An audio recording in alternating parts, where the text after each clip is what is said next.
Kasba TV, হৃদয়ে Bangla. নবীগঞ্জে truck ও পিকআপের সংঘর্ষ, নিহত 1। Staff reporter BM Tareq Ahmed. হবিগঞ্জের নবীগঞ্জে ট্রাক ও পিকআপ ভ্যানের মুখোমুখি সংঘর্ষে মুখলেস মিয়া নামে এক যুবক নিহত হয়েছেন। এই ঘটনায় গুরুতর আহত হয়েছেন পিকআপ চালক। বৃহস্পতিবার সকালে ঢাকা সিলেট মহাসড়কের নবীগঞ্জ উপজেলার গজনাইপুর ইউনিয়নের কান্দিগাঁও এলাকায় এই দুর্ঘটনাটি ঘটে।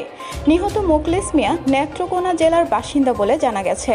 শেরপুর হাইওয়ে থানার ভারপ্রাপ্ত কর্মকর্তা ওসি পরিমল চন্দ্র দেব জানান, সিলেট থেকে ঢাকাগামী একটি বালি বোঝাই ট্রাক কান্দিগাঁও পৌঁছালে বিপরীত দিক থেকে আসা একটি পিকআপ ভ্যানের সঙ্গে মুখোমুখি সংঘর্ষ হয়।